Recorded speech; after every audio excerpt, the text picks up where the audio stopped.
उस दिन इन्होंने मेरे कान ते थप्पड़ मार के मेरा खब्बा कान फाड़ दिता। ये सारा कुछ झूठ है जी। तो इन्होंने आन के मेरे ते हमला कर दिता तो मैं डिग्गी, मेरी बांह जी सी वो मांस फट गया खब्बे पासे की बांह का। जिन्ना भी कुछ उन्होंने बोलिया है कहानी उस तो बिल्कुल उल्ट है। आवारा औरत नहीं है, मैं कितों दौड़ के नहीं आई, मैं लीगल वैडिड वाइफ हाँ। चंडीगढ़ के बजुर्ग जोड़े विच खड़ा होया विवाद। आखिरकार कौन है सच्चा ते कौन है झूठा? लग रहे ने गंभीर इल्जाम। इन्होंने बाहरले दरवाजे नूं गेट नूं ताला लाता तो मैनूं अंदर नहीं आउण दिता। तद मैं पुलिस स्टेशन गई, पुलिस वालियां नूं इन्ने पैसे दे दिते। पुलिस कोल जान दी वार वार मेरे उल्ट पुलिस में शिकायतां कर रहे ने वार वार। उस भी मेरे कमरे के ताला तोड़ के जिहड़ा मास्टर बैडरूम च मैं रहिंदी गई सी उहदा भी ताला तोड़ के सारा समान कढ़ लिया गया। ये केस 7 साल चलिया। कोर्टां दा हाल तुसीं देखो भी 7 साल दे विच बंदा तो पता नहीं रवे कि ना रवे। सारे ही केस उन्हां दे अगेंस्ट होए है। मैनूं अपने हसबैंड के लालची सुभाਅ का पता तो लग गया सी, पर मैं सोचा एड्डी वड्डी जॉब ते जिम्मेवारी की जॉब ते आके शायद ये हुण गल्लां छड्ड देणगे ते मैं किसी भी कीमत ते अपने घर नूं तोड़ना नहीं सी चाहुंदी। ये मेरे बच्चों को बहुत टॉर्चर करता सी, मारदा सी, बहुत मारदा सी बच्चों को। बेटा मेरा सी जिहड़ा वो +1 ही अजे उन्हें कीती सी, पर वो प्यो के टॉर्चर तो तंग आके बाहर चला गया। मैं बाहर भेजना पिया, वो मेरे लिए औखा वक्त सी। उस तो बाद यही होया कि उत्थे वो बेटा पकड़िया गया। वो मेरे लिए होर भी जो खबर आई तो मेरे लिए बहुत त्रासदी वाली खबर सी। कोई भी धी अपने पेरेंट्स तो अपने भरावां तो मंग के कुछ लियाना नहीं चाहती। पेरेंट्स तो 2 एकड़ ज़मीन लैके ते एक घर का जिहड़ा प्लॉट सी वो खरीदिया। मेरे हसबैंड ने मेरी बहुत घट हैल्प की। मैं अपने आप ही सारा अरेंज किया पैसा। अपने पेकिਆਂ ਤੋਂ ਦਾਜ ਦੀਆਂ ਟਰਾਲੀਆਂ ਭਰ ਕੇ ਲਿਆਂਦੀਆਂ। बहुत सोना सी। बिल्कुल झूठ है। ये भी अगली गल है कि ये बिल्कुल झूठ है। 77 साल ਤੁਹਾਡੀ तकरीबन उम्र हो चुकी है, ਉਹਨਾਂ ਦੀ 77 साल है। हाँ हाँ, मैं किहा तो लालच वाली गल हो गई। कहते लालच सारी दुनिया नूं ही हुंदा, मैनूं भी है। किवें यकीन कर लेण लोग भी तुसीं सच्चे हो झूठे ने? मेरा ਉਹੀ ਸੀ सब कुछ ਤੇ मैं ਉਹਨੂੰ बहुत प्यार करती सी ਤੇ मैं सोचती सी कदी ना कदी हालात ਜਿਹੜੇ ਨੇ ਉਹ फेवरेबल हो जाणगे। ਮੈਨੂੰ ਇਹ उम्मीद सी। ਇਹ ਮਸਲਾ ਚੰਡੀਗੜ੍ਹ ਦੇ ਬਜ਼ੁਰਗ ਜੋੜੇ ਦਾ ਹੈ, ਜਿਸ ਵਿੱਚ ਇੱਕ ਪਾਸੇ ਇਕਬਾਲ ਸਿੰਘ ਢਿੱਲੋਂ ਨੇ ਤੇ ਦੂਜੇ ਪਾਸੇ ਉਹਨਾਂ ਦੀ ਪਤਨੀ ਬੀਬੀ ਹਰਭਜਨ ਕੌਰ। ਅਸੀਂ ਦੋਵੇਂ ਪੱਖ ਜਾਣਨ ਦੀ ਕੋਸ਼ਿਸ਼ ਕੀਤੀ ਹੈ ਕਿਉਂਕਿ ਮਾਮਲਾ ਤੂਲ ਫੜ ਰਿਹਾ ਸੀ। ਇਸ ਉਮਰੇ ਆ ਕੇ ਵਿਵਾਦ ਖੜਾ ਕਿਉਂ ਹੋ ਗਿਆ? ਆਖਰਕਾਰ ਕਿੱਥੇ ਕਮੀ ਰਹਿ ਗਈ ਕਿ ਰਿਸ਼ਤਿਆਂ ਦੇ ਵਿੱਚ ਤੇੜਾਂ ਪੈਣੀਆਂ ਸ਼ੁਰੂ ਹੋ ਗਈਆਂ? ਪਹਿਲਾਂ ਅਸੀਂ ਇੰਟਰਵਿਊ ਜੋ ਕੀਤਾ ਬੀਬੀ ਹਰਭਜਨ ਕੌਰ ਦਾ, ਉਹਨਾਂ ਨੇ ਬੜੇ ਗੰਭੀਰ ਇਲਜ਼ਾਮ ਲਾਏ ਆਪਣੇ ਪਤੀ ਤੇ। ਇੱਥੋਂ ਤੱਕ ਕਹਿ ਦਿੱਤਾ ਕਿ ਮੈਂ ਜ਼ਿੰਦਗੀ ਗੁਲਾਮੀ ਭਰੀ ਜੀ ਰਹੀ ਹਾਂ ਔਰ ਆਪਣੇ ਘਰ ਦੇ ਵਿੱਚ ਜਿਹੜਾ ਮੈਂ ਆਪਣੇ ਹੱਥੀਂ ਤਿਆਰ ਕੀਤਾ ਮੈਨੂੰ ਰਹਿਣ ਦੀ ਜਗ੍ਹਾ ਨਹੀਂ ਦਿੱਤੀ ਗਈ।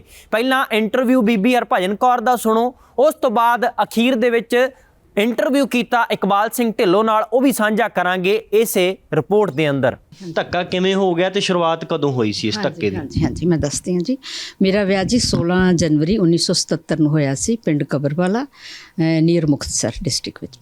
ਸੋ ਉਸ ਤੋਂ ਬਾਅਦ ਮੇਰੇ ਹਸਬੈਂਡ ਨੇ ਮੈਨੂੰ ਪਤਾ ਲੱਗਿਆ ਕਿ ਮੰਗ ਕੇ ਸਾਥੋਂ ਬਹੁਤ ਸਾਰਾ ਦਾਜ ਦਹੇਜ ਦਿੱਤਾ ਲਿਆ। ਅਸੀਂ ਦਿੱਤਾ ਵੀ ਸਾਰੀਆਂ ਚੀਜ਼ਾਂ, ਸੋਨਾ ਪਾਇਆ, ਜਿਵੇਂ ਫ੍ਰਿਜ ਦਿੱਤਾ, ਸਾਰਾ ਕੁਝ ਦਿੱਤਾ, ਮੱਝਾਂ ਦਿੱਤੀਆਂ, ਸੋਨਾ ਦਿੱਤਾ, ਸਕੂਟਰ ਦਿੱਤਾ ਉਸ ਵਕਤ ਬਹੁਤ ਸਾਰਾ। ਉਸ ਤੋਂ ਬਾਅਦ ਅਸੀਂ ਮੇਰੇ ਹਸਬੈਂਡ ਇਸ ਜੌਬ 'ਤੇ ਆ ਗਏ। ਮੇਰੇ ਘਰਦਿਆਂ ਨੇ ਇਸ ਦੇ ਵਿੱਚ ਉਹਨਾਂ ਦੀ ਮਦਦ ਕੀਤੀ ਤੇ ਇਹ as director youth welfare Punjab university ਵਿੱਚ ਆ ਗਏ। ਹੁਣ ਮੈਨੂੰ ਇੱਛਾ ਸੀ ਕਿ ਮੈਨੂੰ ਆਪਣੇ ਹਸਬੈਂਡ ਦੇ ਲਾਲਚੀ ਸੁਭਾਅ ਦਾ ਪਤਾ ਤਾਂ ਲੱਗ ਗਿਆ ਸੀ, ਪਰ ਮੈਂ ਸੋਚਿਆ ਐਡੀ ਵੱਡੀ ਜੌਬ ਤੇ ਜ਼ਿੰਮੇਵਾਰੀ ਦੀ ਜੌਬ ਤੇ ਆ ਕੇ ਸ਼ਾਇਦ ਇਹ ਹੁਣ ਗੱਲਾਂ ਛੱਡ ਦੇਣਗੇ। ਮੈਂ ਵੈਸੇ ਵੀ ਟੈਲੈਂਟਡ ਸੀ, ਮੇਰਾ ਗਿੱਧੇ, ਭੰਗੜੇ ਤੇ ਲੋਕ ਗੀਤਾਂ ਦਾ ਮੈਨੂੰ ਸ਼ੌਕ ਸੀ, ਜਿਹਦੀਆਂ ਮੈਂ ਤੁਹਾਨੂੰ ਬਾਅਦ ਵਿੱਚ ਡਿਟੇਲਸ ਦੱਸਾਂਗੀ। ਮੈਂ ਸਾਰੀਆਂ ਯੂਨੀਵਰਸਿਟੀ 'ਚ ਜੱਜਮੈਂਟ 'ਤੇ ਵੀ ਜਾ ਰਹੀ ਹਾਂ। ਸੋ ਮੈਂ ਅਵੇਅਰ ਔਰਤ ਸੀ ਤੇ ਮੈਂ ਕਿਸੇ ਵੀ ਕੀਮਤ 'ਤੇ ਆਪਣੇ ਘਰ ਨੂੰ ਤੋੜਨਾ ਨਹੀਂ ਸੀ ਚਾਹੁੰਦੀ। ਪਹਿਲੇ ਸਾਲ ਹੀ ਮੇਰੇ ਘਰ ਬੇਟਾ ਹੋ ਗਿਆ। 4 ਸਾਲਾਂ ਬਾਅਦ ਮੇਰੀ ਬੇਟੀ ਦਾ ਜਨਮ ਹੋਇਆ, ਜਿਹਨੂੰ ਮੇਰੀ ਇੱਛਾ ਸੀ ਕਿ ਮੈਂ ਬਹੁਤ ਅੱਛੀ ਸਿੰਗਰ ਬਣਾਵਾਂ, ਕਿਉਂਕਿ ਮੈਨੂੰ ਗੀਤਾਂ ਦਾ ਤੇ ਇਹ ਸ਼ੌਕ ਸੀ। ਤੇ ਆਪਣੀ ਬੇਟੀ ਨੂੰ ਮੈਂ ਇਸ ਫੀਲਡ ਵਿੱਚ ਪਾਇਆ ਤੇ ਉਹਨੇ ਬੜਾ ਅੱਛਾ 10-12 ਸਾਲ ਕਲਾਸੀਕਲ ਮਿਊਜ਼ਿਕ ਸਿੱਖ ਕੇ ਬੜੀਆਂ ਅੱਛੀਆਂ ਪਰਫਾਰਮੈਂਸ ਦਿੱਤੀਆਂ, ਦਿੱਲੀ ਅਕੈਡਮੀ ਵਿੱਚ ਵੀ ਤੇ ਹੋਰ ਸਾਰੀਆਂ ਜਗ੍ਹਾ 'ਤੇ ਦਿੱਤੀਆਂ। ਸੋ ਮੈਂ ਇਸ ਗੱਲੋਂ ਬੜੀ ਖੁਸ਼ ਸਾਂ। ਸੋ ਕਿਵੇਂ ਨਾ ਕਿਵੇਂ ਬਹੁਤ ਬੁਰੀ ਹਾਲਤ ਇਸ ਤਰ੍ਹਾਂ ਹੋਈ ਵੀ ਸਾਨੂੰ ਯੂਨੀਵਰਸਿਟੀ ਦੇ ਵਿੱਚ ਘਰ ਨਾ ਮਿਲਿਆ। ਸਾਨੂੰ 15 ਸੈਕਟਰ ਇੱਕ ਘਰ 'ਚ ਕਿਰਾਏਦਾਰ ਦੇ ਤੌਰ 'ਤੇ ਰਹਿਣਾ ਪਿਆ, ਜਿੱਥੇ ਮੇਰੇ ਹਸਬੈਂਡ ਨੇ ਉਸ ਘਰ 'ਤੇ ਤਾਲਾ ਤੋੜ ਕੇ ਕਬਜ਼ਾ ਕਰ ਲਿਆ, ਜਿਹੜੀ ਮੈਂ ਨਹੀਂ ਸੀ ਚਾਹੁੰਦੀ। ਸੋ ਇੱਥੇ ਸਾਡੀ ਵਿਚਾਰਾਂ ਦੀ ਜਿਹੜੀ ਭਿੰਨਤਾ ਸੀ ਉਹ ਸ਼ੁਰੂ ਹੋ ਗਈ ਕਿ ਮੈਨੂੰ ਉਹ ਗੱਲ ਬਹੁਤ ਬੁਰੀ ਲੱਗੀ, ਅਖੜੀ ਮੈਨੂੰ ਬਹੁਤ, ਕਿਉਂਕਿ ਮੇਰਾ ਉਸ ਵਕਤ ਮੈਂ ਪਹਿਲਾਂ ਜਿਹੜੇ ਸੀ ਤੀਆਂ ਦੇ ਪ੍ਰੋਗਰਾਮ ਕਈ ਆਯੋਜਿਤ ਕਰ ਚੁੱਕੀ ਸੀ ਆਪਣੇ ਮੁਹੱਲੇ ਦੇ ਵਿੱਚ, ਜਿਵੇਂ ਇਹ ਮੇਰਾ 15 ਸੈਕਟਰ ਦਾ ਹੈਗਾ ਜਿੱਥੇ ਮੈਂ ਰਹਿੰਦੀ ਸੀ, ਹੈ ਨਾ। ਉਸ ਤੋਂ ਬਾਅਦ ਮੈਂ ਇਹ ਦੇਖੋ ਇੱਥੇ ਕੀਤਾ ਪ੍ਰੋਗਰਾਮ, ਇਹ ਹੈਗਾ ਰੌਕ ਗਾਰਡਨ ਦਾ, ਹੈ ਨਾ। ਸੋ ਮੈਂ ਆਪਣੇ ਇਹਨਾਂ ਸ਼ੌਕਾਂ ਨੂੰ ਬਰਕਰਾਰ ਰੱਖਦੀ ਹੋਈ, ਮੇਰੀ ਅੱਛਾ ਟੌਟ ਪੱਕਾ ਸੀ ਜਿਹਨੂੰ ਕਹਿ ਦਿੰਦੇ ਪੰਜਾਬਣ ਦਾ। ਸੋ ਮੈਂ ਕਿਸੇ ਵੀ ਕੀਮਤ ਤੇ ਇਹ ਛੋਟੀਆਂ ਗੱਲਾਂ, ਸੋਹਣੀ ਚੱਲ ਰਹੀ ਸੀ, ਤੁਸੀਂ ਕੋਸ਼ਿਸ਼ ਕਰ ਰਹੇ ਸੀ, ਫਿਰ ਔਖੀ ਘੜੀ ਕਦੋਂ ਵੇਖਣੀ ਪਈ? ਔਖੀ ਘੜੀ ਲੱਗੀ ਜਦੋਂ ਮੇਰੀ ਬੇਟੀ ਵੱਡੀ ਹੋ ਗਈ, ਬੇਟਾ ਵੱਡਾ ਹੋ ਗਿਆ। ਇਹ ਮੇਰੇ ਬੱਚਿਆਂ ਨੂੰ ਬਹੁਤ ਟੌਰਚਰ ਕਰਦਾ ਸੀ, ਮਾਰਦਾ ਸੀ, ਬਹੁਤ ਮਾਰਦਾ ਸੀ ਬੱਚਿਆਂ ਨੂੰ। ਤੇ ਬਾਹਰ ਵੀ ਇਹਦਾ ਵਿਹਾਰ ਯੂਨੀਵਰਸਿਟੀ ਵਿੱਚ ਤੇ ਹੋਰ ਇੱਧਰ ਉੱਧਰ ਵੀ ਠੀਕ ਨਹੀਂ ਸੀ। ਕੁਛ ਔਰਤਾਂ ਵੀ ਇਸ ਫੀਲਡ ਵਿੱਚ ਆਈਆਂ ਇਹਨਾਂ ਦੇ ਨਾਲ, ਜਿਹੜੀਆਂ ਮੈਨੂੰ ਗਵਾਰਾ ਨਹੀਂ ਸੀ, ਉਹਨਾਂ ਦਾ ਮੈਂ ਨਾਂ ਨਹੀਂ ਲੈਣਾ ਚਾਹਾਂਗੀ। ਸੋ ਇਸ ਤਰ੍ਹਾਂ ਕਰਦਿਆਂ ਕਰਾਉਂਦਿਆਂ, ਮੇਰੇ ਰੋਕਦਿਆਂ ਰਕਾਉਂਦਿਆਂ ਇਹ ਗੱਲ ਆ ਗਈ। ਹੁਣ ਬੱਚੇ ਜਵਾਨ ਹੋ ਗਏ, ਬੇਟੀ ਮੇਰੀ ਜਿਹੜੀ ਸੀ ਉਹ MA 'ਚ ਹੋ ਗਈ, ਬੇਟਾ ਮੇਰਾ ਸੀ ਜਿਹੜਾ ਉਹ +1 ਹੀ ਅਜੇ ਉਹਨੇ ਕੀਤੀ ਸੀ, ਪਰ ਉਹ ਪਿਓ ਦੇ ਟੌਰਚਰ ਤੋਂ ਤੰਗ ਆ ਕੇ ਬਾਹਰ ਚਲਾ ਗਿਆ, ਮੈਕਸੀਕੋ ਦੇ ਥਰੂ ਅਮਰੀਕਾ। ਹੋਰ ਬਹੁਤ ਬੁਰੀ ਗੱਲ ਮੇਰੇ ਨਾਲ ਉਹ ਹੋਈ, ਅਮਰੀਕਾ ਉਹ ਪਕੜਿਆ ਗਿਆ ਕਿਉਂਕਿ ਇਲੀਗਲ ਸੀ। ਤੇ ਉਦੋਂ 9/11 ਵਾਲਾ ਜਿਹੜਾ ਇਨਸੀਡੈਂਟ ਉਹ ਵਾਪਰਿਆ। ਮੇਰੇ ਨਾ ਚਾਹੁੰਦਿਆਂ ਹੋਇਆ ਵੀ, ਆਪਣੇ ਹਸਬੈਂਡ ਨੂੰ ਰੋਕਦਿਆਂ ਹੋਇਆ ਵੀ ਇਹਨਾਂ ਨੇ ਭੇਜ ਦਿੱਤਾ, ਸਲਾਹ ਕਰਕੇ ਚਲੇ ਗਏ ਕਿ ਪੰਜਾਬ ਦੇ ਹਾਲਾਤ ਖ਼ਰਾਬ ਨੇ ਤੇ ਪੰਜਾਬ 'ਚ ਪੁਲਿਸ ਨੇ ਸਾਰੇ ਮੁੰਡੇ ਮਾਰ ਦੇਣੇ ਨੇ। ਮੈਨੂੰ ਡਰਾਇਆ ਗਿਆ। ਸੋ ਮੈਂ ਇਹਨਾਂ ਦੀ ਇਹ ਗੱਲ ਮੰਨ ਗਈ ਤੇ ਆਪਣੇ ਬੇਟੇ ਨੂੰ ਨਾ ਚਾਹੁੰਦਿਆਂ ਹੋਇਆ ਮੈਂ ਬਾਹਰ ਭੇਜਣਾ ਪਿਆ ਮੈਨੂੰ। ਉਹ ਮੇਰੇ ਲਈ ਔਖਾ ਵਕਤ ਸੀ। ਉਸ ਤੋਂ ਬਾਅਦ ਇਹ ਹੋਇਆ ਕਿ ਉੱਥੇ ਉਹ ਬੇਟਾ ਪਕੜਿਆ ਗਿਆ। ਉਹ ਮੇਰੇ ਲਈ ਹੋਰ ਵੀ ਜਦੋਂ ਖਬਰ ਆਈ ਤੇ ਮੇਰੇ ਲਈ ਬਹੁਤ ਤਰਾਸਦੀ ਵਾਲੀ ਖਬਰ ਸੀ। ਮੀਨਵਾਈਲ ਮੈਂ ਖਾਲਸਾ ਸਕੂਲ 'ਚ ਖਰੜ 'ਚ ਜੋਬ ਕਰ ਲਈ। ਖਾਲਸਾ ਸਕੂਲ ਖਰੜ ਮੈਂ ਜੋਬ ਕਰਦੀ ਰਹੀ ਤੇ ਉਹਨਾਂ ਦਿਨਾਂ ਦੇ ਵਿੱਚ ਮੈਂ ਆਪਣੇ ਪੇਰੈਂਟਸ ਤੋਂ 2 ਏਕੜ ਜ਼ਮੀਨ ਲੈ ਕੇ ਤੇ ਇਹ ਘਰ ਦਾ ਜਿਹੜਾ ਪਲਾਟ ਸੀ ਉਹ ਖਰੀਦਿਆ। ਤੇ ਮੇਰੇ ਲਈ ਇਹ ਵੀ ਬੜੀ ਔਖੀ ਸਿਚੁਏਸ਼ਨ ਸੀ। ਕੋਈ ਵੀ ਧੀ ਆਪਣੇ ਪੇਰੈਂਟਸ ਤੋਂ, ਆਪਣੇ ਭਰਾਵਾਂ ਤੋਂ ਮੰਗ ਕੇ ਕੁਛ ਲਿਆਉਣਾ ਨਹੀਂ ਚਾਹੁੰਦੀ, ਪਰ ਮੇਰੀ ਹਾਲਤ ਉਦੋਂ ਇੰਨੀ ਵਸਟ ਹੋ ਗਈ, ਮੈਨੂੰ ਇਹ ਕਰਨਾ ਪਿਆ। ਆਪਣੀ ਇੱਛਾ ਦੇ ਅਗੇਂਸਟ ਜਾ ਕੇ ਮੈਂ ਇਹ 2 ਏਕੜ ਜ਼ਮੀਨ ਦਾ ਪੈਸਾ ਆਪਣੇ ਪੇਰੈਂਟਸ ਤੋਂ ਲਿਆਂਦਾ ਤੇ ਮੈਂ ਇਹ ਪਲਾਟ ਜਿਹੜਾ ਸੀ ਖਰੀਦਿਆ 510 ਨੰਬਰ ਦਾ। ਉਸ ਤੋਂ ਬਾਅਦ ਮੈਂ ਜੋਬ ਕਰਕੇ 90 ਵਿੱਚ ਮੈਂ ਜੋਬ ਜੁਆਇਨ ਕੀਤੀ, 91 'ਚ ਘਰ ਬਣਾਉਣਾ ਸ਼ੁਰੂ ਕੀਤਾ ਤੇ 93 ਵਿੱਚ ਅਸੀਂ ਇਸ ਘਰ ਵਿੱਚ ਸ਼ਿਫਟ ਹੋ ਗਏ। ਇਹ ਸਾਰੇ ਕੁਛ ਦੇ ਵਿੱਚ ਮੇਰੇ ਹਸਬੈਂਡ ਨੇ ਮੇਰੀ ਬਹੁਤ ਘੱਟ ਹੈਲਪ ਕੀਤੀ। ਮੈਂ ਆਪਣੇ ਆਪ ਹੀ ਸਾਰਾ ਅਰੇਂਜ ਕੀਤਾ, ਪੈਸਾ ਪੇਰੈਂਟਸ ਤੋਂ ਲਿਆ, ਜੁਐਲਰੀ ਗਹਿਣੇ ਰੱਖੀ, ਜਿਵੇਂ ਕਿਵੇਂ ਆਪਣੀਆਂ ਕੁਲੀਗਸ ਤੋਂ ਹੈਲਪ ਲਈ। ਇਸ ਤਰ੍ਹਾਂ ਕਰਾ ਕੇ ਮੈਂ ਇਹ ਘਰ ਬਣਾਉਣ ਦੇ ਵਿੱਚ ਕਾਮਯਾਬ ਹੋ ਗਈ। ਘਰ ਤਾਂ ਤੁਸੀਂ 93 ਵੇਲੇ 'ਚ ਬਣਾ ਲਿਆ, ਭਲੇ ਵੇਲਿਆਂ 'ਚ। ਅੱਜ ਉਸੇ ਘਰ 'ਚ ਤੁਹਾਨੂੰ ਰਹਿਣ ਲਈ ਜਗ੍ਹਾ ਨਹੀਂ ਮਿਲ ਰਹੀ, ਇਹ ਕਿਵੇਂ? ਇਹ ਸਭ ਤੋਂ ਵੱਡੀ ਤਰਾਸਦੀ ਮੇਰੇ ਨਾਲ ਇਹ ਹੋਈ ਕਿਉਂਕਿ ਮੇਰੇ ਹਸਬੈਂਡ ਨੇ ਕਹਿ ਕੇ ਇਹ ਗੱਲ ਕਿ ਮੈਂ ਤੇਰੇ ਨਾਂ ਇਹ ਘਰ ਕਰਾਵਾਂਗਾ ਕਿਉਂਕਿ ਤੇਰੇ ਪੇਰੈਂਟਸ ਦਾ ਹੈ, ਵਾਰ-ਵਾਰ ਮੈਨੂੰ ਪ੍ਰੋਮਿਸ ਦੇ ਕੇ ਤੇ ਇਹ ਨਾਂ ਆਪਣੇ ਕਰਾ ਕੇ ਆ ਗਏ। ਇਹ ਸਭ ਤੋਂ ਮਾੜੀ ਇਹ ਟਰਨਿੰਗ ਪੁਆਇੰਟ ਸੀਗਾ ਮੇਰੀ ਲਾਈਫ ਦਾ। ਸੋ ਜਦੋਂ ਇਹਨਾਂ ਨੇ ਨਾਂ ਕਰਾ ਲਿਆ, ਫਿਰ ਮੇਰੇ ਕਹਿਣ ਤੇ ਕਿ ਇਹ ਨਾਂ ਤੁਸੀਂ ਆਪਣੇ ਕਿਉਂ ਕਰਾ ਲਿਆ, ਕਹਿੰਦਾ ਇਹ ਨਾ ਪਾਵਰ ਆਫ ਅਟਾਰਨੀ ਮੇਰੇ ਨਾਂ ਤੇ ਆ ਤੇ ਰਜਿਸਟਰੀ ਤੇਰੇ ਨਾਂ ਤੇ ਹੋਵੇਗੀ। ਇਸ ਗੱਲ ਤੋਂ ਇਹਨਾਂ ਨੇ ਪੱਲਾ ਛਡਾ ਲਿਆ।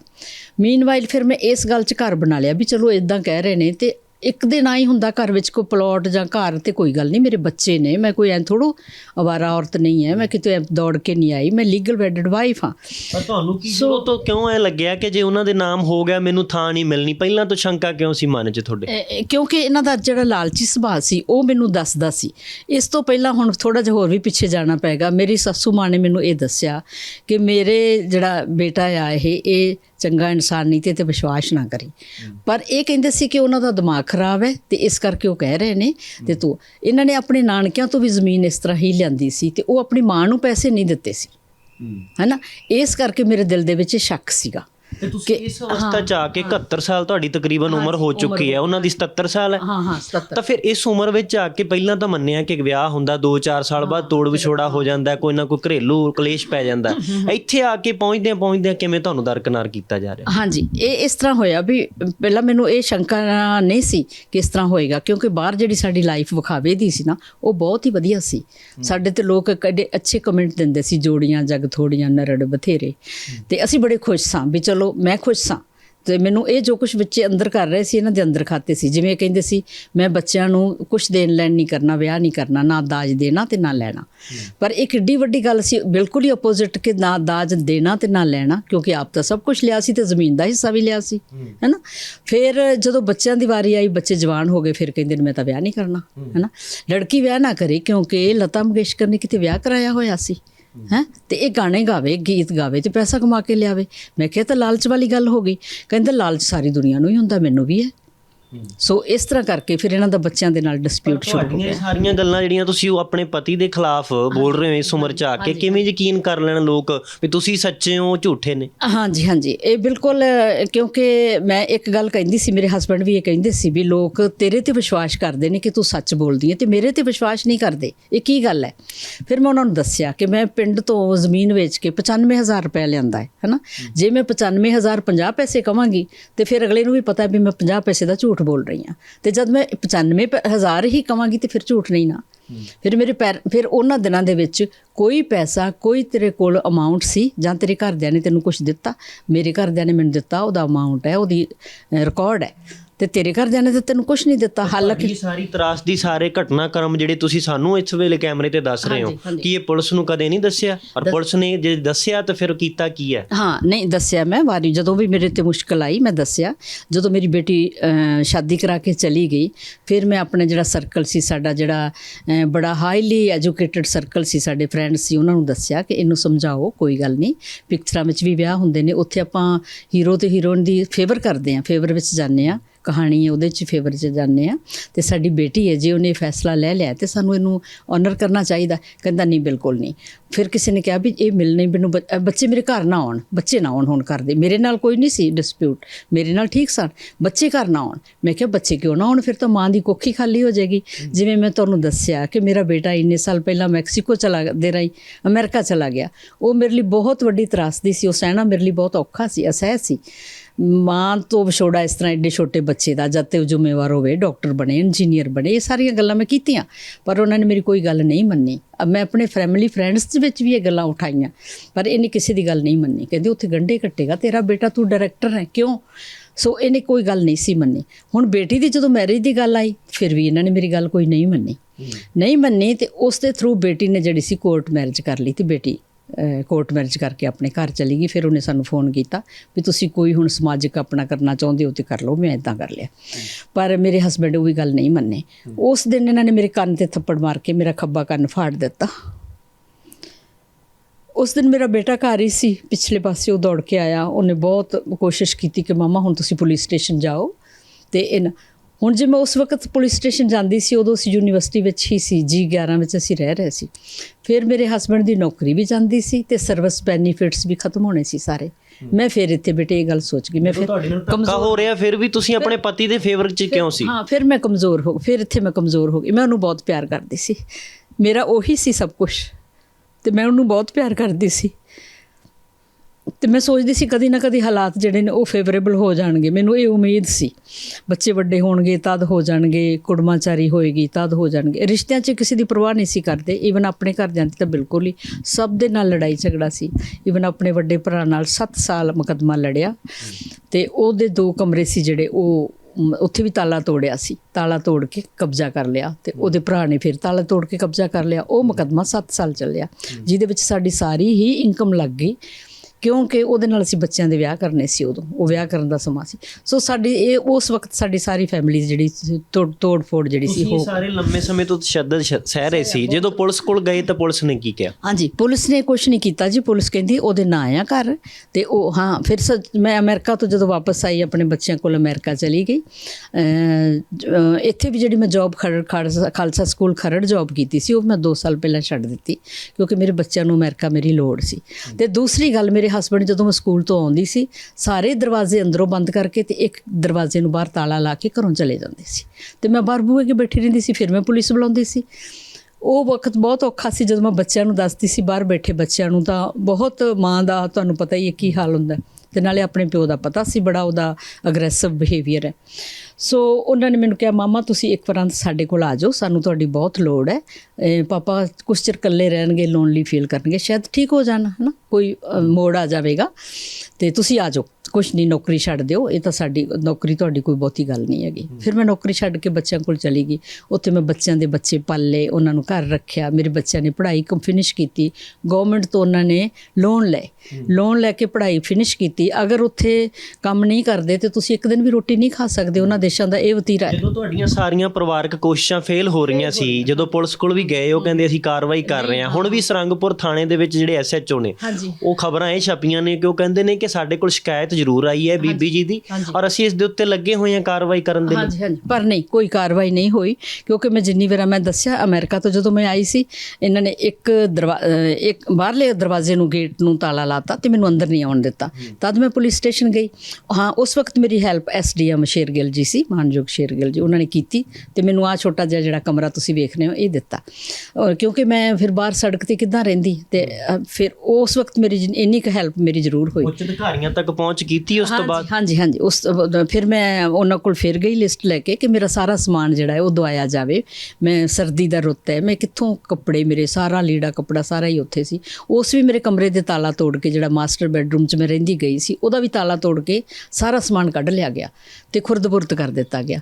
ਹੁਣ ਮੈਂ ਜਦੋਂ ਦੁਬਾਰਾ ਪੁਲਿਸ ਸਟੇਸ਼ਨ ਖਾਣਾ ਬਣਾਉਣ ਲੱਗੀ, ਕਿਚਨ ਉਹਨਾਂ ਨੇ ਕਿਹਾ ਤੁਸੀਂ ਸ਼ੇਅਰ ਕਰੋਗੇ, ਤੇ ਇਹਨਾਂ ਨੇ ਆਣ ਕੇ ਮੇਰੇ ਤੇ ਹਮਲਾ ਕਰ ਦਿੱਤਾ ਤੇ ਮੈਂ ਡਿੱਗ ਗਈ। ਮੇਰੀ ਬਾਂਹ ਜਿਹੜੀ ਸੀ ਉਹਦਾ ਮਾਸ ਫਟ ਗਿਆ, ਖੱਬੇ ਪਾਸੇ ਦੀ ਬਾਂਹ ਦਾ। ਫਿਰ ਮੈਂ ਪੁਲਿਸ ਸਟੇਸ਼ਨ ਗਈ, ਫਿਰ ਉਹ ਪੁਲਿਸ ਵਾਲਿਆਂ ਨੂੰ ਇੰਨੇ ਪੈਸੇ ਦੇ ਦਿੱਤੇ। ਉਹ ਕਹਿੰਦੇ ਨੇ ਤੁਸੀਂ ਨਾ ਤੇਲ ਲਾ ਲਓ ਤੇ ਕੋਈ ਨਹੀਂ, ਠੀਕ ਹੈ ਤੁਹਾਡੀ ਬਾਂਹ ਮਾਤਾ ਜੀ। ਤੁਹਾਨੂੰ ਕਿਉਂ ਲੱਗਦਾ ਕਿ ਉਹਨਾਂ ਨੇ ਪੁਲਿਸ ਵਾਲਿਆਂ ਨੂੰ ਪੈਸੇ ਦਿੱਤੇ? ਉਹ ਅੰਦਰ ਲੈ ਗਏ ਨਾ, ਉਹਨਾਂ ਨੂੰ ਪੁਲਿਸ ਵਾਲੇ ਅੰਦਰ ਲੈ ਗਏ। ਮੈਂ ਤਾਂ ਥੱਲੇ ਡਿੱਗੀ ਪਈ ਸੀ, ਮੇਰੇ ਨੀ ਰਿਪਲੇਸਮੈਂਟ ਬਾਅਦ ਵਿੱਚ ਹੋਈ ਹੈ, ਗੋਡਿਆਂ ਦੀ ਪ੍ਰੋਬਲਮ ਸੀ ਤੇ ਮੈਂ ਥੱਲੇ ਉੱਠ ਨਹੀਂ ਸੀ ਸਕਦੀ। ਇੱਕ ਪੁਲਿਸ ਵਾਲੇ ਨੇ ਮੈਨੂੰ ਸਹਾਰਾ ਦੇ ਕੇ ਉਠਾਇਆ, ਤੇ ਜਦੋਂ ਮੈਨੂੰ ਉਠਾਇਆ ਤੇ ਮੇਰੇ ਹਸਬੈਂਡ ਉਸ ਨੂੰ ਅੰਦਰ ਲੈ ਗਏ। ਅੰਦਰ ਲਿਜਾ ਕੇ ਤੇ ਉਹਨੂੰ ਕੁਛ ਦਿੱਤਾ ਜਾਂ ਗੱਲਬਾਤ ਕੀਤੀ, ਕੀ ਪਤਾ ਕੀ ਕੀਤੀ। ਉਹ ਮੇਰਾ, ਮੈਂ ਸਮਝਦੀ ਹਾਂ ਵੀ ਉਹ ਪੈਸੇ ਹੀ ਦਿੱਤੇ, ਕਿਉਂਕਿ ਉਹਨਾਂ ਨੇ ਆਣ ਕੇ ਮੈਨੂੰ ਹਸਪੀਟਲ ਲਿਜਾਣ ਦੀ ਬਜਾਏ ਇਹ ਕਹਿ ਦਿੱਤਾ ਵੀ ਮਾਤਾ ਜੀ ਤੇਲ ਲਾ ਲਓ, ਕੋਈ ਗੱਲ ਨਹੀਂ। ਮਾੜੀ ਜਿਹੀ ਗੱਲ ਹੈ, ਹਸਬੈਂਡ ਕੁੱਟਦੇ ਹੀ ਹੁੰਦੇ ਨੇ, ਕਹਿੰਦਾ। ਅੱਛਾ, ਫਿਰ ਮੈਂ ਆਪਣੀ ਕਿਸੇ ਫਰੈਂਡ ਨੂੰ ਦਿੱਤਾ। ਉਹ NRIs ਨੇ, ਉਹ ਹਾਂ ਚਲਾਉਂਦੇ ਨੇ, ਕੋਈ NGO ਚਲਾਉਂਦੇ ਨੇ, ਬੜੀ ਅੱਛੀ ਮੇਰੀ ਫਰੈਂਡ ਹੈ। ਉਹ ਕਹਿੰਦੀ ਤੂੰ ਇੱਥੇ 16 ਦੇ ਹਸਪੀਟਲ 'ਚ ਆਪੇ ਆ ਜਾ, ਆਪਾਂ ਇਹਦੇ ਤੇ ਕਰ। ਪੁਲਿਸ ਅਧਿਕਾਰੀ ਕੌਣ ਕਹਿ ਰਿਹਾ ਸੀ, ਨਾਮ ਉਹਨਾਂ ਦਾ ਯਾਦ ਆ ਜਿਹੜੇ ਕਹਿੰਦੇ ਹਸਬੈਂਡ ਤਾਂ ਪਤਨੀਆਂ ਨੂੰ ਕੁੱਟਦੇ ਹੀ ਹੁੰਦੇ ਨੇ? ਨਹੀਂ, ਉਹਨਾਂ ਦਾ ਮੈਨੂੰ ਨਾਂ ਨਹੀਂ ਯਾਦ, ਉਸ ਵਕਤ ਮੈਨੂੰ ਨਹੀਂ ਸੀ ਪਤਾ ਵੀ ਉਹਨਾਂ ਦੇ ਲਿਖਿਆ ਹੁੰਦਾ ਤੇ ਮੈਂ ਦੇਖ ਲਵਾਂ, ਉਦੋਂ ਨਹੀਂ ਕੀਤਾ। ਤੇ ਉਸ ਤੋਂ ਬਾਅਦ ਜਿਹੜੇ ਵੀ ਅਧਿਕਾਰੀਆਂ ਨੇ ਮੇਰੇ ਨਾਲ ਧੱਕਾ ਕੀਤਾ, ਉਹਨਾਂ ਦੇ ਸਾਰਿਆਂ ਦੇ ਨਾਮ ਮੈਨੂੰ ਯਾਦ ਨਹੀਂ। ਜਦੋਂ ਮੈਨੂੰ ਫਿਰ ਮੈਂ ਸੱਚ ਡੋਮੈਸਟਿਕ ਵਾਇਲੈਂਸ ਦੇ ਥਰੂ ਕੇਸ ਇਹ ਪਾਇਆ। ਇਹ ਕੇਸ 7 ਸਾਲ ਚੱਲਿਆ। ਕੋਰਟਾਂ ਦਾ ਹਾਲ ਤੁਸੀਂ ਦੇਖੋ ਵੀ 7 ਸਾਲ ਦੇ ਵਿੱਚ ਬੰਦਾ ਤਾਂ ਪਤਾ ਨਹੀਂ ਰਵੇ ਕਿ ਨਾ ਰਵੇ, ਤੇ ਉਹਨੂੰ ਜੇ ਇੰਨਾ ਲੇਟ ਇਨਸਾਫ ਮਿਲਦਾ। ਤੇ ਉਹ ਪਾਤਰ ਸਾਹਿਬ ਦੀਆਂ ਸਤਰਾਂ ਨੇ ਨਾ, ਇਸ ਅਦਾਲਤ 'ਚ ਬੰਦੇ ਬਿਰਖ ਹੋ ਗਏ, ਫੈਸਲੇ ਸੁਣਦਿਆਂ ਸੁੱਕ ਗਏ। ਹੋਰ ਕਿ ਉਹ ਇਹਨਾਂ ਨੂੰ ਉਜੜੇ ਕਰੀ ਜਾਣ, ਹੁਣ ਕਦ ਤੱਕ ਕਿੱਥੇ ਖੜੇ ਰਹਿਣਗੇ। ਸੋ ਮੈਂ ਬਹੁਤ ਲੰਬੀ ਵੇਟ ਕੀਤੀ। ਮੇਰੇ ਕੋਲ ਪੈਸੇ ਵੀ ਨਹੀਂ ਸੀ ਉਦੋਂ, ਮੇਰੇ ਕੋਈ ਵੀ ਸੋਰਸ ਆਫ ਇਨਕਮ ਨਹੀਂ ਸੀ। ਸਿਰਫ 2500 ਰੁਪਏ ਇੰਟਰਮ ਰਿਲੀਫ 'ਚ ਮੈਨੂੰ ਇਹਦੇ ਉੱਤੋਂ ਖਰਚਾ ਮਿਲਿਆ ਸੀ। ਉਹ ਵੀ ਕਦੇ ਦਿੰਦੇ ਸੀ ਤੇ ਕਦੇ ਨਹੀਂ ਸੀ ਦਿੰਦੇ। ਤੇ ਮੈਂ ਆਪਣੀਆਂ ਸਹੇਲੀਆਂ, ਭੈਣਾਂ, ਆਪਣੇ ਪੇਰੈਂਟਸ ਤੋਂ ਹੈਲਪ ਲੈ ਕੇ ਤੇ ਗੁਜ਼ਾਰਾ ਕਰਦੀ। ਅੱਜ ਦੀ ਘੜੀ ਤੱਕ ਤੁਸੀਂ ਕੀ ਸਮਝਦੇ ਹੋ, ਤੁਹਾਨੂੰ ਇਨਸਾਫ ਪੂਰੀ ਤਰ੍ਹਾਂ ਨਹੀਂ ਮਿਲ ਸਕਿਆ? ਨਹੀਂ ਮਿਲਿਆ ਅਜੇ ਤੱਕ। ਕਿੱਥੇ ਕੀ ਚਾਹੁੰਦੇ ਹੋ ਹੁਣ? ਹਾਂ, ਮੈਂ ਹੁਣ ਚਾਹੁੰਦੀ ਹਾਂ ਜਿਹੜਾ ਹੁਣ ਲੇਟੈਸਟ ਇਹ ਹੋਇਆ ਵੀ ਮੇਰਾ, ਇਹਨਾਂ ਨੇ ਇਸ ਕਮਰੇ ਦਾ ਵੀ ਤਾਲਾ ਤੋੜ ਕੇ ਤੇ ਉੱਥੋਂ ਤੋਂ ਸਮਾਨ ਕੱਢ ਲਿਆ ਗਿਆ, ਕਿਉਂਕਿ ਮੇਰੇ ਇਸ ਕਮਰੇ ਦੇ ਵਿੱਚ ਉਹਨਾਂ ਨੇ ਰਸਤਾ ਵੀ ਅਲੱਗ ਕਰ ਦਿੱਤਾ ਤੇ ਬਾਹਰ ਦਾ ਜਿਹੜਾ ਸੀ ਗੇਟ ਉਹ ਵੀ ਅਲੱਗ ਕਰ ਦਿੱਤਾ। ਹੁਣ ਇਹਨਾਂ ਦੇ 2 ਥਾਵਾਂ ਤੋਂ ਮੇਰੇ ਘਰ ਦੇ ਅੰਦਰ ਆਉਣ ਲਈ ਇਹਨਾਂ ਦੇ ਰਸਤੇ ਨੇ। ਤੋ ਇਹਨਾਂ ਨੇ ਪਹਿਲਾਂ ਤਾਂ ਇਹ ਕੀਤਾ ਵੀ ਇੱਕ ਥਾਣੇਦਾਰ, ਉਹਨਾਂ ਦਾ ਨਾਂ ਹੈਗਾ ਆ ਢੀਂਡਸਾ, ਪਰਮਜੀਤ ਸਿੰਘ ਢੀਂਡਸਾ ਸੀ ਉਹਨਾਂ ਦਾ ਥਾਣੇਦਾਰ, ਜਿਹੜਾ ਆਇਆ ਮੇਰੇ ਕਰਨ ਵਾਸਤੇ। ਕਿਉਂਕਿ ਸਵੇਰੇ ਜਦੋਂ ਮੈਂ ਜਾਣ ਲੱਗੀ ਚਾਹ ਬਣਾਉਣ ਵਾਸਤੇ ਤੇ ਮੈਂ ਕਿਚਨ 'ਚ ਹੀ ਨਹੀਂ ਜਾ ਸਕੀ। ਉਸ ਨੂੰ, ਮੇਰੇ ਹਸਬੈਂਡ ਨੂੰ ਉਹਨਾਂ ਨੇ ਸਲਾਹ ਦਿੱਤੀ ਤੇ ਤੂੰ ਬੈਕ ਡੋਰ ਥਾਣੀ ਇੱਟਾਂ ਲਿਆ ਕੇ ਤੇ ਤੂੰ ਇੱਥੇ ਕਰਦੇ, ਕੰਧ ਕਰਦੇ। ਉਹਨੇ ਗੁੱਸਾ ਮੇਰੇ ਨਾਲ ਇਹ ਦਿਖਾਇਆ ਕਿ ਤੁਸੀਂ ਮੇਰੇ ਕੋਲ ਆਉਣ ਦੀ ਬਾਅਦ, ਉਦੋਂ ਸ਼ਾਦੀ ਲਾਲ ਜੀ ਸੀ SH, ਉਹਨਾਂ ਕੋਲ ਕਿਉਂ ਗਏ? ਤੇ ਉਹ ਨੈਚੁਰਲੀ ਸੀ, ਪਹਿਲਾਂ ਜਦੋਂ ਮੈਂ ਤੁਹਾਡੇ ਕੋਲ ਗਈ ਹਾਂ ਤੁਸੀਂ ਮੈਨੂੰ ਮੇਰੀ ਗੱਲ ਨਹੀਂ ਸੁਣੀ। ਤੇ ਫਿਰ ਮੈਂ ਹੈੱਡ ਆਫ ਥਾਣੇਦਾਰ ਦੇ ਕੋਲ ਗਈ ਤੇ ਚੰਡੀਗੜ੍ਹ SSP ਤੱਕ ਵੀ ਪਹੁੰਚ ਕੀਤੀ? ਹਾਂਜੀ, ਮੈਂ SSP ਕੋਲ ਗਈ, ਬਹੁਤ ਵਾਰੀ ਗਈ। ਉਦੋਂ ਬਹੁਤ ਸਮੇਂ ਪਹਿਲਾਂ ਯਾਦਵ ਸਨ, ਇੱਥੇ ਮਿਸਟਰ ਯਾਦਵ ਸਨ, ਉਹਨਾਂ ਕੋਲ ਗਈ। ਹੁਣ ਜਿਹੜੇ ਸੀ ਇਹ ਪੁਲਿਸ ਸਟੇਸ਼ਨ, ਮੈਂ ਇੱਥੇ SSP ਜਿਹੜੇ ਸੀ ਆਪਣੇ ਹੁਣ ਦੇ ਲੱਗਿਆ ਨੇ, ਕੁਲਦੀਪ ਚਾਹਲ, ਉਹਨਾਂ ਕੋਲ ਵੀ ਗਈ ਹੈ ਨਾ। ਤੁਹਾਡੀ ਅਸੀਂ ਸਾਰੀ ਕਹਾਣੀ ਸੁਣਨ ਦੀ ਕੋਸ਼ਿਸ਼ ਕੀਤੀ ਕਿ ਜੇ ਤੁਸੀਂ ਪੀੜਤ ਹੋ ਤਾਂ ਪੀੜਤ ਨੂੰ ਤਾਂ ਇਨਸਾਫ ਹੀ ਆਖਰ ਘਰ ਚਾਹੀਦਾ ਹੁੰਦਾ ਹੈ। ਤਾਂ ਇਨਸਾਫ ਦੀ ਤੁਹਾਡੇ ਲਈ ਪਰਿਭਾਸ਼ਾ ਹੁਣ ਕੀ ਬਚਦੀ ਹੈ? ਹਾਂਜੀ, ਹੁਣ ਮੈਂ ਚਾਹੁੰਦੀ ਹਾਂ, ਜਿਸ ਤਰ੍ਹਾਂ ਮੇਰਾ ਸਮਾਨ ਚੋਰੀ ਹੋ ਗਿਆ ਮੇਰੇ ਕਮਰੇ 'ਚੋਂ, ਥੋੜ੍ਹਾ ਬਹੁਤਾ ਸੀ ਜੋ ਮੈਂ ਰੱਖਿਆ ਸੀ, ਉਹ ਮੇਰੀ ਵਰਤੋਂ ਦੀਆਂ ਚੀਜ਼ਾਂ ਸੀ ਜਾਂ ਮੇਰੀ ਜੁਐਲਰੀ ਸੀ ਜਾਂ ਪੈਸੇ ਸੀ ਮੇਰੇ ਥੋੜ੍ਹੇ ਬਹੁਤੇ, ਉਹ ਚੋਰੀ ਹੋ ਚੁੱਕੇ ਨੇ ਸਾਰਾ ਕੁਛ। ਸੋ ਮੈਂ ਚਾਹੁੰਦੀ ਹਾਂ ਉਹ ਤਾਂ ਮੇਰਾ ਸਮਾਨ ਬਰਾਮਦ ਕਰਕੇ ਮੈਨੂੰ ਦਵਾਇਆ ਜਾਵੇ ਤੇ FIR ਹੋਵੇ, ਉਹਦੇ ਤਹਿਤ ਤਹਿਤ ਜੋ ਬਣਦੀ ਕਾਰਵਾਈ ਹੈ ਉਹ ਪੁਲਿਸ ਕਰੇ। ਪੁਲਿਸ ਪ੍ਰਸ਼ਾਸਨ ਇਹ ਨਹੀਂ ਕਰ ਰਿਹਾ, ਕਿਉਂਕਿ ਮੈਂ ਵੇਖ ਲਿਆ ਜਾ ਕੇ, ਅਸੀਂ ਗਵਰਨਰ ਸਾਹਿਬ ਕੋਲ ਵੀ ਜਾ ਆਏ ਹਾਂ, ਉਹਨਾਂ ਨੂੰ ਵੀ ਐਪਲੀਕੇਸ਼ਨ ਦੇ ਆਏ ਹਾਂ, SSP ਸਾਹਿਬ ਕੋਲ ਜਾ ਆਏ ਹਾਂ, ਪੁਲਿਸ ਸਟੇਸ਼ਨ ਬਹੁਤ ਵਾਰੀ ਜਾ ਆਏ ਹਾਂ ਸਾਰੰਗਪੁਰ। ਸੋ ਉਹ ਸਾਨੂੰ ਪੁਲਿਸ ਸਟੇਸ਼ਨ ਰੋਹਤ ਸਾਹਿਬ ਹੈਗੇ ਨੇ ਇੱਥੇ SHO, ਉਹ ਕਹਿ ਰਹੇ ਸੀ ਵਾਰ-ਵਾਰ ਤੁਸੀਂ ਸਮਝੌਤਾ ਕਰ ਲਓ। ਪਰ ਮੈਂ ਕਿਹਾ ਵੀ ਸਮਝੌਤਾ ਕਿਸ ਗੱਲ ਦਾ, ਕਿਉਂਕਿ ਮੇਰੀਆਂ ਚੀਜ਼ਾਂ ਖੋਈਆਂ ਨੇ, ਮੇਰੇ ਨਾਲ ਇਤਰਾਜ਼ ਇੱਦਾਂ ਹੋਈ ਹੈ। ਹੁਣ ਇਸ ਬੰਦ ਕਮਰੇ ਦੇ ਵਿੱਚ ਮੈਨੂੰ ਜੇਲ੍ਹ ਵਰਗਾ ਇਹ ਕਮਰਾ ਤੁਸੀਂ ਦੇਖ ਰਹੇ ਹੋ, ਇੱਥੇ ਕਿਸੇ ਵੇਲੇ ਮੈਨੂੰ ਮਾਰਿਆ ਜਾ ਸਕਦਾ, ਕਦੀ ਵੀ ਮੈਨੂੰ ਕੋਈ ਆ ਕੇ ਮਾਰ ਸਕਦਾ। ਜਿਵੇਂ ਮੇਰੇ ਤਾਲਾ ਤੋੜਿਆ ਗਿਆ, ਚੀਜ਼ਾਂ ਚੋਰੀ ਹੋ ਗਈਆਂ, ਤੇ ਮੈਨੂੰ ਕਦੀ ਵੀ ਕੋਈ ਮਰਵਾ ਸਕਦਾ ਇਸ ਤਰ੍ਹਾਂ, ਕਿਉਂਕਿ ਮੇਰੇ ਹਸਬੈਂਡ ਕੋਲ ਬਹੁਤ ਸਾਰਾ ਪੈਸਾ ਹੈ।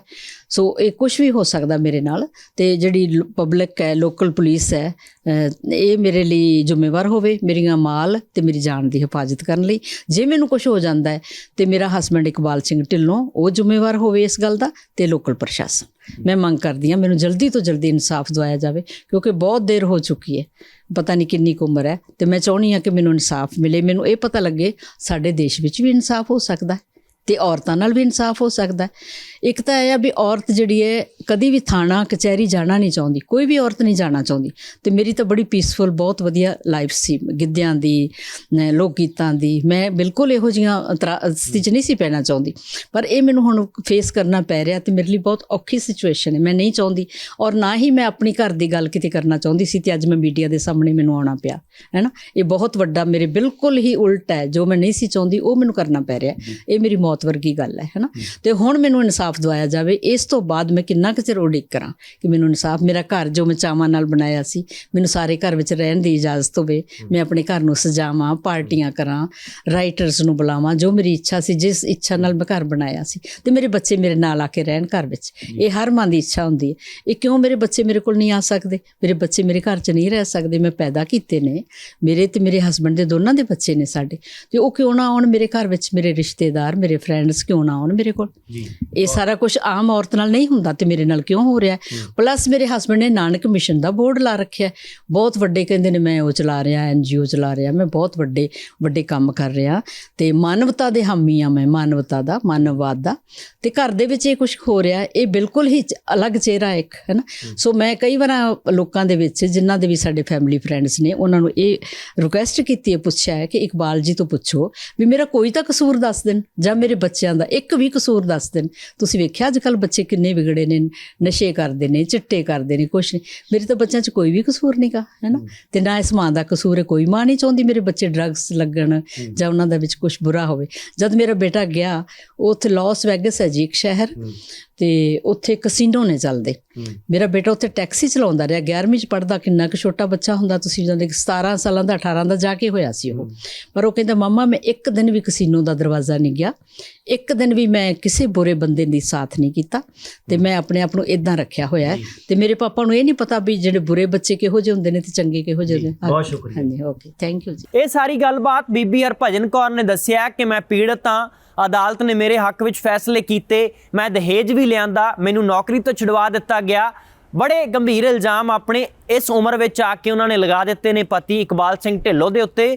ਔਰ ਦੂਜੇ ਪਾਸੇ ਇਕਬਾਲ ਸਿੰਘ ਢਿੱਲੋਂ ਦਾ ਪੱਖ ਜਾਣਨਾ ਵੀ ਬਹੁਤ ਜ਼ਰੂਰੀ ਸੀ ਕਿ ਆਖਰਕਾਰ ਜਿਹੜੇ ਉਹਨਾਂ ਦੇ ਉੱਤੇ ਇਸ ਉਮਰ 'ਚ ਆ ਕੇ ਇਲਜ਼ਾਮ ਲੱਗੇ ਨੇ ਕਿੰਨੇ ਕੁ ਸੱਚੇ ਨੇ, ਤੇ ਇਕਬਾਲ ਸਿੰਘ ਢਿੱਲੋਂ ਇਸ ਸਾਰੇ ਮਸਲੇ ਬਾਰੇ ਕੀ ਕਹਿੰਦੇ ਨੇ ਉਹ ਵੀ ਸੁਣੋ। ਇਕਬਾਲ ਸਿੰਘ ਜੀ, ਤੁਹਾਡੀ ਧਰਮ ਪਤਨੀ ਹਰਭਜਨ ਕੌਰ ਨੇ ਇਲਜ਼ਾਮ ਬਹੁਤ ਗੰਭੀਰ ਲਾਏ ਨੇ ਤੁਹਾਡੇ ਤੇ ਕਿ ਤੁਸੀਂ ਤਾਂ ਘਰ ਵਿੱਚ ਉਹਨਾਂ ਨੂੰ ਰਹਿਣ ਦੀ ਥਾਂ ਤੱਕ ਨਹੀਂ ਦਿੰਦੇ, ਬਹੁਤ ਤਸੀਹੇ ਦਿੰਦੇ ਹੋ। ਇਹਨਾਂ ਗੱਲਾਂ ਵਿੱਚ ਸੱਚਾਈ ਕਿੰਨੀ ਆ?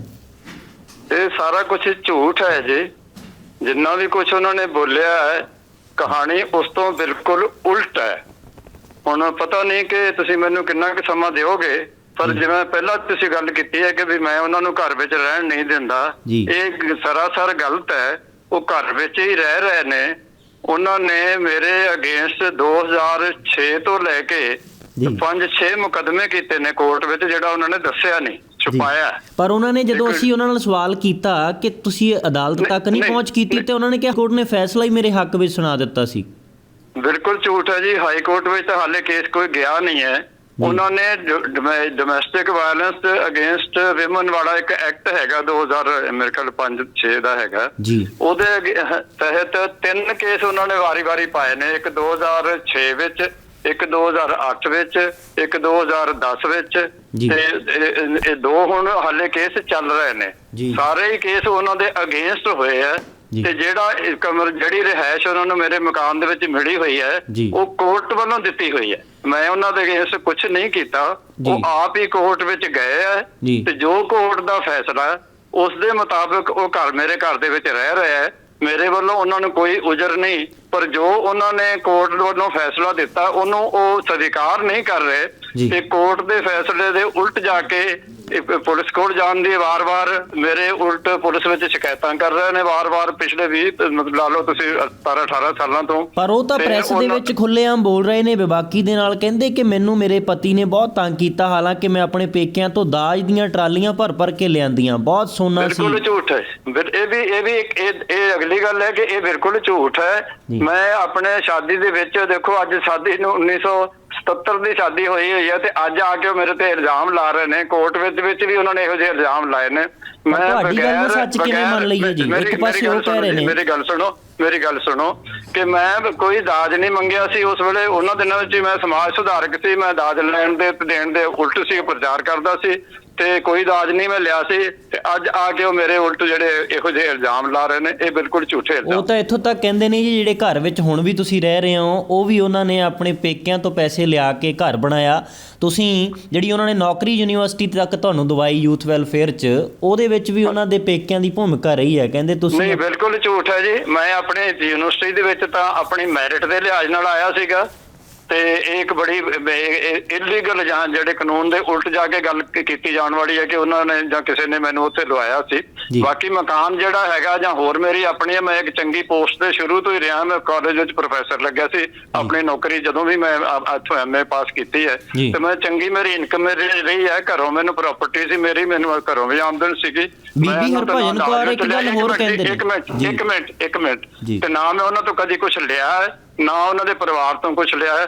ਜਿੰਨਾ ਵੀ ਮੈਂ ਕੀਤਾ ਆਪਣੇ ਆਪ ਨੂੰ ਆਪਣੇ ਜਿਹੜੇ ਓਨੈਸਟ ਮੀਨਸ ਇਮਾਨਦਾਰੀ ਨਾਲ ਜਿੰਨੀ ਕਿ ਮੈਂ ਜ਼ਿੰਦਗੀ ਬਤੀਤ ਕਰ ਸਕਦਾ ਸੀਗਾ ਉਹਦੇ ਨਾਲ ਪਰਿਵਾਰ ਨੂੰ ਮੈਂ ਹਰ ਸਹੂਲਤ ਦਿੱਤੀ ਹੈ ਤੇ ਮੈਂ ਹਰ ਤਰ੍ਹਾਂ ਦਾ ਜਿਹੜਾ ਹੈ ਉਹ ਜੀਵਨ ਜਿਹੜਾ ਚੰਗਾ ਜੀਵਨ ਬਤਾਇਆ। ਮੈਂ ਉਹਨਾਂ ਤੋਂ ਉਹਨਾਂ ਦੇ ਪਰਿਵਾਰ ਤੋਂ ਕਦੀ ਕੁਝ ਨਹੀਂ ਲਿਆ ਤੇ ਉਹ ਨੌਕਰੀ ਜਿਹੜੀ ਹੈਗੀ ਆ ਉਹ ਵੀ ਮੈਂ ਆਪਣੇ ਜਿਸ ਤਰ੍ਹਾਂ ਜਿੰਨੀ ਕਿ ਮੇਰੀ ਯੋਗਤਾ ਸੀ ਉਹਦੇ ਮੁਤਾਬਕ ਮੈਨੂੰ ਨੌਕਰੀ ਮਿਲੀ ਸੀ।